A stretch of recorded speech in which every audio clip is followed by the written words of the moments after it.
We're connecting the dots between point A and point B. Good morning, everybody, and welcome to Recovery Classroom. My name is Drew. I am alcoholic. Today, I'm a recovering alcoholic. I cannot be any more grateful. I had a great crosstalk meeting last night. I love being able to sit around and talk with like-minded people and just have that camaraderie and dialogue and conversation about real topics, meaningful topics. It was incredible. So I want to thank everybody who came out. Yesterday, we started a multi-part series on how I went from point A to point B. How I went from being very anti-religious to being pro-spirituality, not believing in God, not wanting to believe in God, to having God as a central guiding factor in my life. And I shared yesterday, kind of gave you the backstory, how I was really young. Mom and dad told me God wanted all these great things for me, but the guy in the pulpit, the pastor of my church, was telling me if I breathed the wrong way, I was going to burn in hell, essentially. And as I got a little older, I asked the pastor, I said, hey, I want to be part of the church band. And he looked at me and said, no, you're not good enough. So all of that confusion that I had been experiencing in my mind as a really young kid, an early preteen, if you will, went away because the pastor was the voice of God. And here he is telling me, I'm not good enough. I don't look the part. And that stuck with me. And as I shared yesterday, tack on 30 years of trying to suppress the feeling of inadequacy. And no wonder I became alcoholic. I didn't feel like I could fit into social circles with human beings. And I felt that was problematic. I already had those feelings of insecurity and insufficiencies. But now, tack on the fact I couldn't fit in for God. I wasn't good enough for God. Makes sense. So I spent the better part of my life trying to discredit, trying to take that sting away, if you will, that sting of God, I'm not good enough for God. I was trying to take it away by proving there wasn't a God, or if nothing else, by at least confirming and proving that God did, in fact, not love me. And I would go off and study religion, theology. I would read as many fucking books as I possibly could. That was one thing I could credit myself with, is I always thought of myself as smart enough to read a book and find out, answers to questions that I might have had.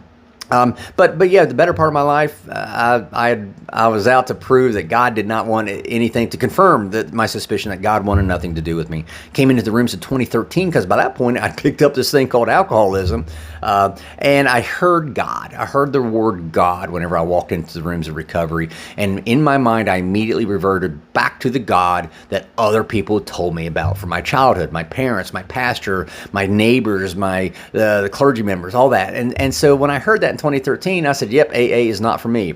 Went back out, and I wanted to do it on my own because, again, I had self-will, I had self-discipline. I was determined, right? By 2021, as I've always shared, 2021, my alcoholism had beat me into a state of reasonableness. It was no longer academic. It was no longer up for debate. I was alcoholic because I could not stop, or I should say I could not stay stopped. And I tried everything. And by July of 2021, whenever I finally did stop drinking, I'd already taken that first step, admitted that I was powerless over my alcoholism and that my life had become unmanageable. I didn't know what that step was, had no idea what step one was, but I had already admitted long before I came into the rooms that I was alcoholic. When I came into the rooms, okay, fine. Yeah, I'm here in these rooms, so definitely I can't control my drinking. My life is unmanageable because of the decisions that I made. Whenever I would drink, my life got really unmanageable. So I'd already taken step one. However, when I came in the rooms, I heard about step two.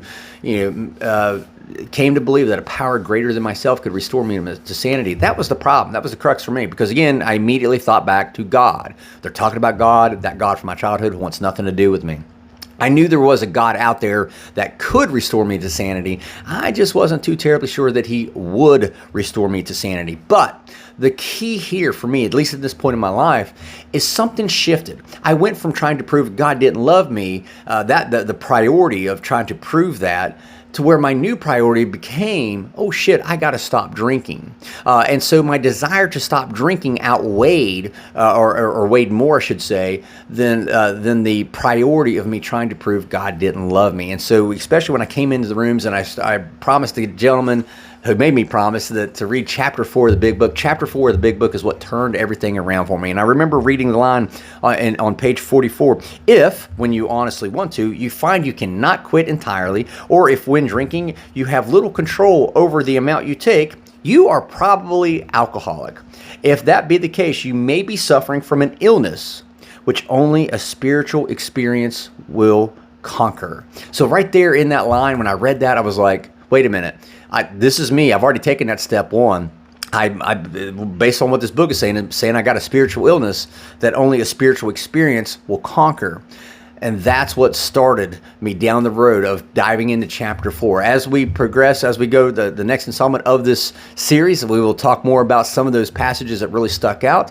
With that being said, I'm out of time. Thank you guys for letting me come in and share 5 to 10 minutes of your day with you. You guys absolutely keep me sober.